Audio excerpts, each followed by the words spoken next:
O vai e vem da reforma tributária ainda não acabou, mas teve um capítulo que aproximou a novela de um desfecho. Mas a pergunta é inevitável. O final dessa história será boa para o Brasil e para os brasileiros? Votaram sim 53 senadores, não 24 senadores, nenhuma abstenção. Está aprovada a emenda número 803, substitutivo. O Senado aprovou nesta semana a proposta de emenda à Constituição da reforma tributária. Como os senadores modificaram alguns pontos da PEC aprovada na Câmara, ela volta para os deputados votarem novamente e só aí pode compor nossa Constituição. O Senado cumpriu um papel importantíssimo, né? Acho que a gente hoje está construindo parte de uma história que se pensava impossível no país. Agora a gente tentar fazer isso, concluir essa etapa, né, até o final do ano. Ela tem que estar focada nos princípios de um IVA que foram, como eu disse, construídos nas duas casas. E a gente vai fazer isso o mais rápido possível, que é o que tenho certeza todos nós queremos. Como nós falamos anteriormente, a reforma simplifica tributos federais, estaduais e municipais. Ela estabelece a possibilidade de tratamentos diferenciados a setores com alíquotas reduzidas, como os serviços de educação, medicamentos, transporte coletivo de passageiros e produtos agropecuários. Mas o texto já foi tão mexido que ainda não se tem certeza de qual será o impacto final da reforma. Para o ministro da Fazenda, Fernando Haddad, a espinha dorsal da reforma tributária está mantida, apesar das alterações feitas pelo Senado Federal. E eu penso que nós vamos concluir uma tarefa histórica. Por 40 anos que se anuncia reforma tributária no Brasil. Vão perguntar, é perfeita? Nada é perfeito, mas à luz do que nós temos, o salto de qualidade que nós vamos dar em relação ao nosso sistema tributário atual, eu penso que é inestimável. Medidas por lei. Os senadores também tornaram obrigatório o sistema de cashback, que é a devolução do imposto da conta de luz e gás de cozinha da população de baixa renda. A reforma prevê ainda a criação de um imposto seletivo, que é de competência federal, sobre bens e serviços prejudiciais à saúde e ao meio ambiente, como, por exemplo, cigarros e bebidas alcoólicas. O objetivo é desestimular, por meio da cobrança extra, o consumo desse tipo de produto. Uma novidade da reforma tributária é a criação do imposto seletivo para desestimular o consumo de bens e serviços prejudiciais à saúde e ao meio ambiente, como cigarros e bebidas alcoólicas.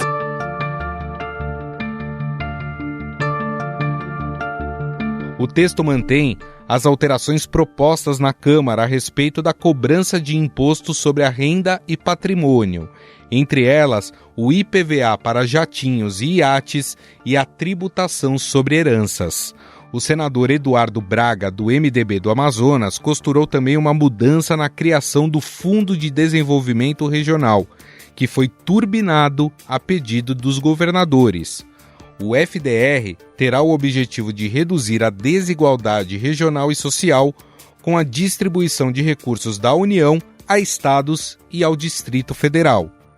Atendendo o pedido de montadoras, Eduardo Braga incluiu a possibilidade de adoção de crédito presumido para incentivar a produção de veículos elétricos e flex. Das mais de 770 emendas apresentadas pelos senadores, o relator acatou 247 integralmente ou parcialmente. Eduardo Braga aceitou incluir novas exceções à lista de setores com alíquotas reduzidas.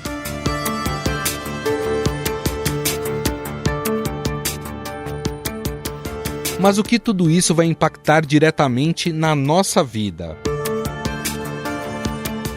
Vamos dar um exemplo para quem mora em condomínio. Como o imposto sobre serviços será unificado, a taxa para os moradores pode aumentar por causa da alíquota.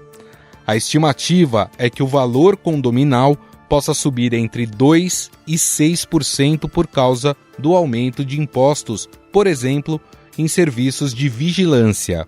Na avaliação do ministro da Fazenda, o texto da reforma tributária merece nota 7,5 com louvor.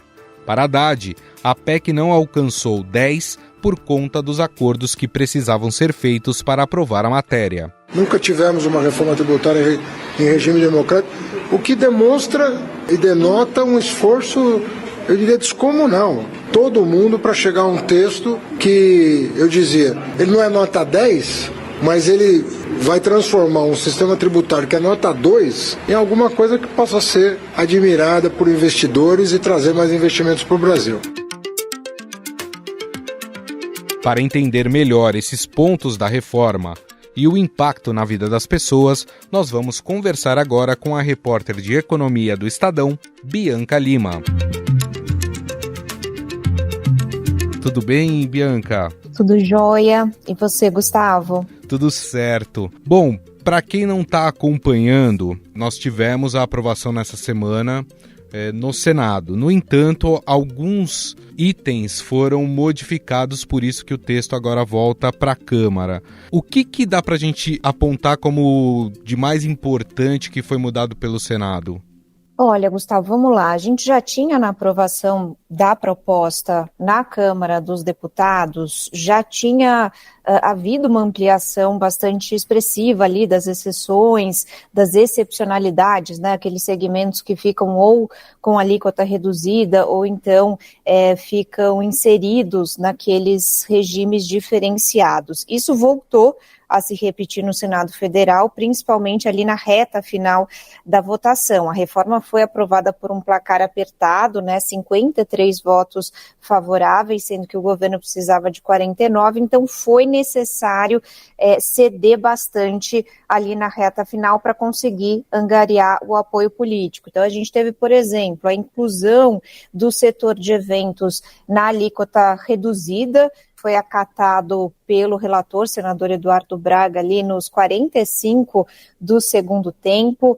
Teve também benefício para o setor de reciclagem, também para o setor ali de mini geração de energia elétrica, relacionada ali às placas solares. Teve acenos também a categoria dos auditores fiscais estaduais e municipais, que vão poder ampliar o teto da sua remuneração, equiparar isso ao teto da União, então um aumento de salário para essa categoria, que também fez uma reserva de mercado no conselho, ali, né, no comitê que vai gerir esses novos impostos. Então teve uma série de concessões nessa reta final. É um projeto que sai mais desidratado do que veio da Câmara, porque teve essa necessidade de fazer essas concessões e ampliou, portanto, o número de regimes diferenciados e de alíquotas reduzidas. E queria só destacar, por fim, Gustavo, uma subemenda que foi acatada ali, realmente já não era nem mais 45 do segundo tempo, já estava nos acréscimos. Eduardo Braga ali numa negociação no meio do plenário, a subemenda sendo votada e sendo negociada ao mesmo tempo, que foi o seguinte: criou-se um novo fundo de compensação, dessa vez para os estados do norte que têm áreas de livre comércio, então beneficiando, por exemplo, Acre, Rondônia, Roraima, que também vão ter um fundo abastecido com verbas da União. Com isso, a gente fica com 4 grandes fundos abastecidos com dinheiro do governo federal. Tem o Fundo Nacional de Desenvolvimento Regional, que no auge vai receber 60 bilhões de reais, tem o Fundo de Compensação, que vai chegar a receber 32 bilhões de reais também no seu auge, e tem o fundo do estado do Amazonas, ali relacionado à Zona Franca de Manaus, e agora esse novo fundo para os estados do norte. Da onde vai sair esse dinheiro, Gustavo, para a União bancar tudo isso no médio e longo prazo? É uma excelente pergunta. Exatamente, é uma das coisas que vão acabar ficando para depois. Agora, no after, né, no dia após essa aprovação, muitos economistas vieram na mídia dizer que nós teremos, a partir de agora, a maior alíquota dos países que já possuem esse modelo.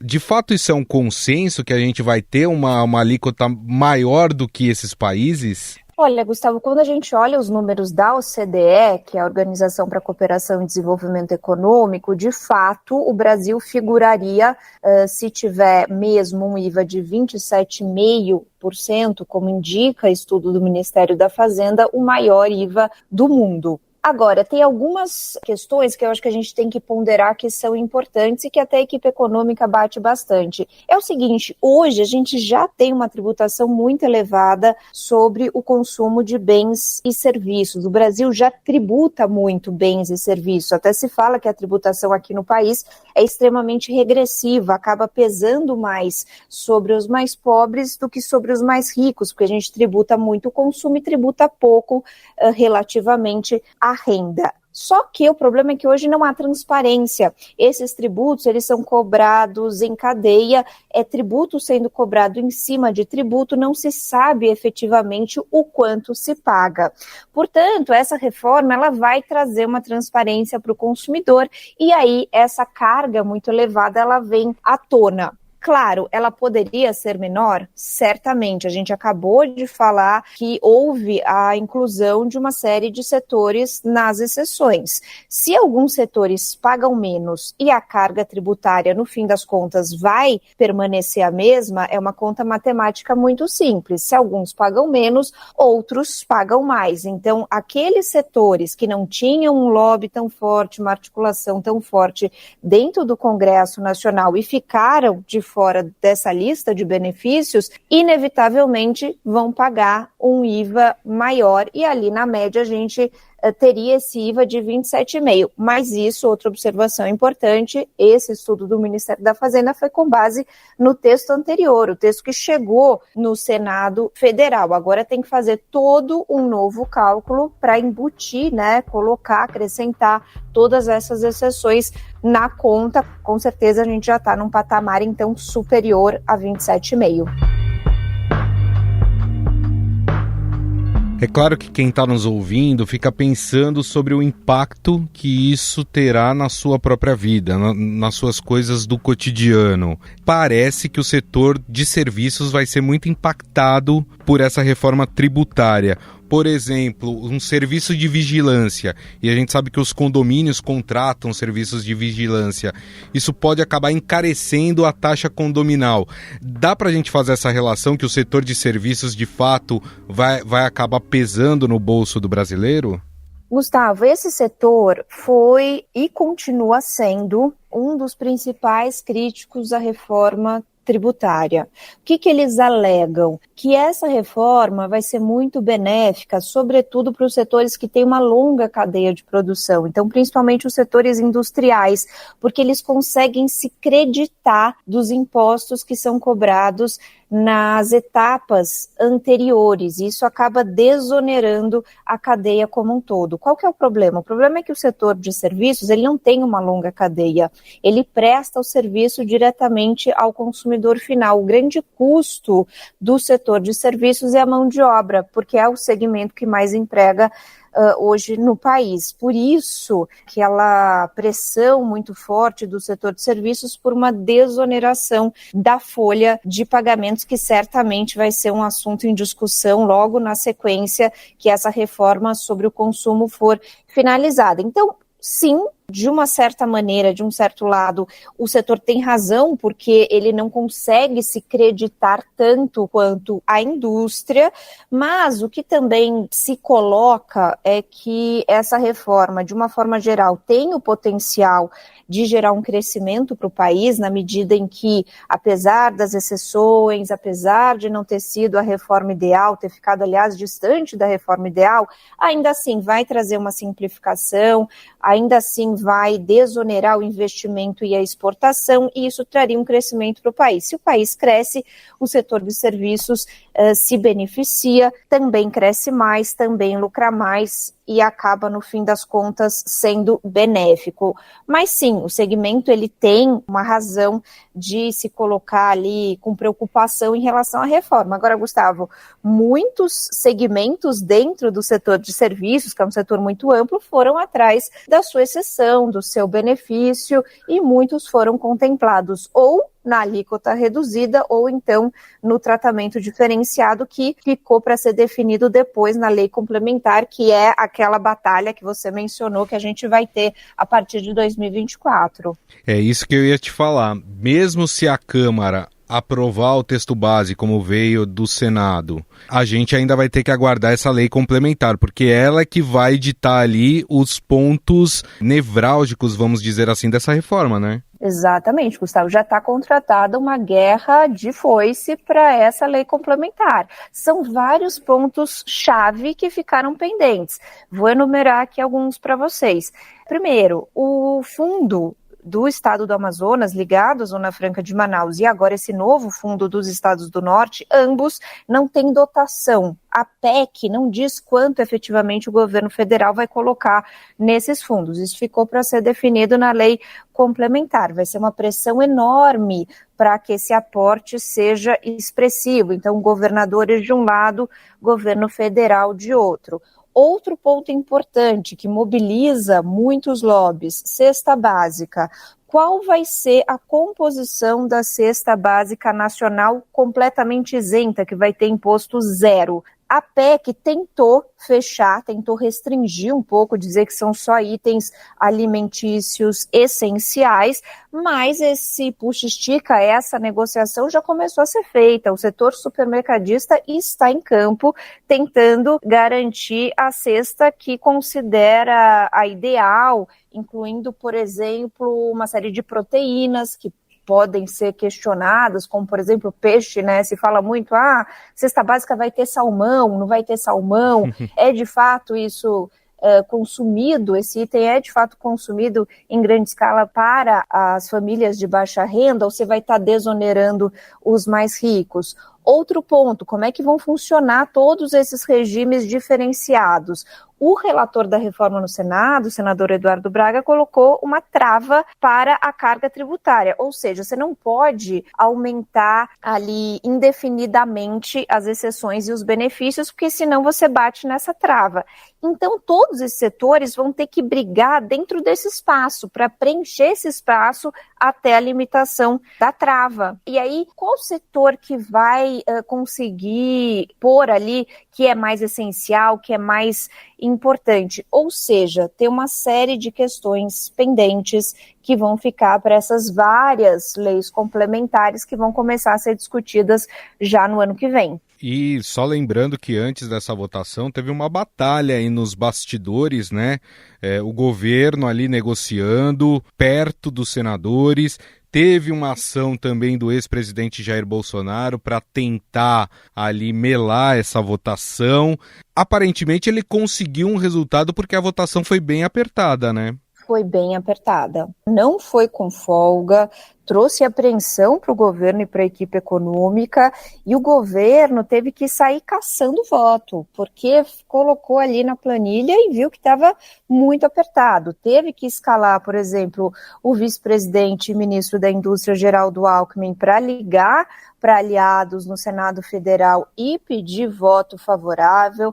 Teve que colocar parlamentares mais alinhados ao governo para ligar para senadores do mesmo partido para pedir que comparecessem à sessão, à votação e dessem o seu voto favorável. Foi realmente assim uma caça a senadores para virar votos, e foi assim, contando ali no dedo, porque, como eu disse, 53 votos favoráveis é pouco em relação aos 49 que são necessários para se aprovar uma PEC, que é uma proposta de emenda à Constituição, e tudo isso muito atribuído à articulação que foi feita pelo ex-presidente Jair Bolsonaro de última hora. Tanto ali colocando a sua presença física no Congresso, ele não foi ao Senado, ao plenário do Senado especificamente, mas ele estava dentro do Congresso ontem, na quarta-feira, articulando ali, conversando com parlamentares, e mandou mensagens para senadores, pedindo que votassem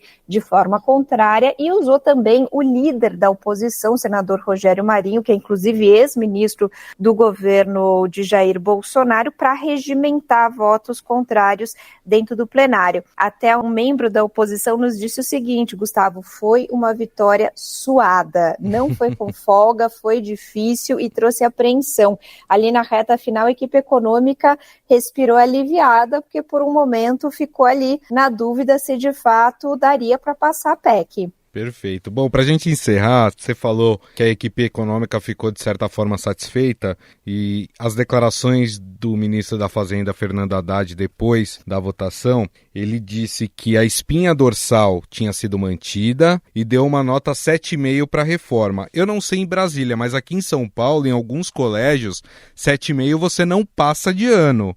Então, há uma frustração, de certa forma, por parte do governo?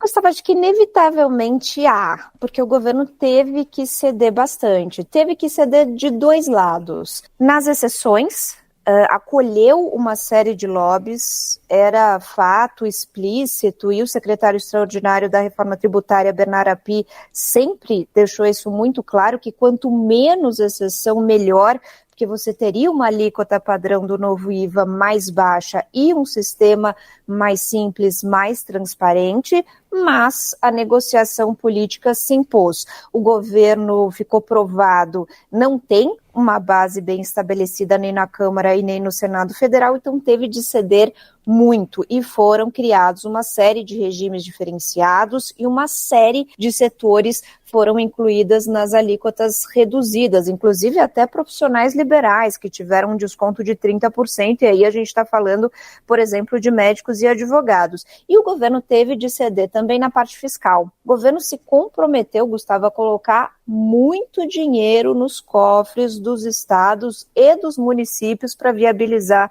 essa reforma. Esses 4 fundos que estão sendo criados são fundos bilionários. 2 a gente ainda não sabe a dotação específica, mas certamente a gente está falando na casa dos bilhões.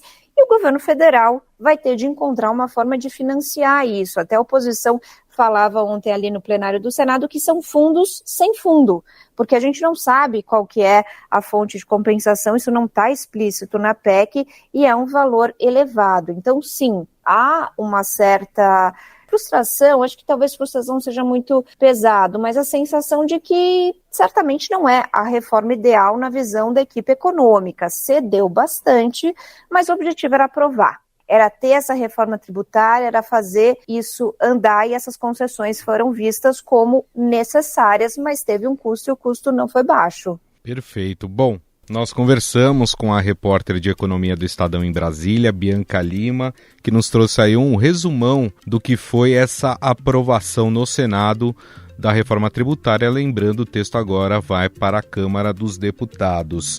Bianca, queria te agradecer mais uma vez. Muito obrigado, viu? Obrigada, Gustavo. Para você, estou aqui à disposição. Esse assunto ainda vai render muito. Estadão Notícias.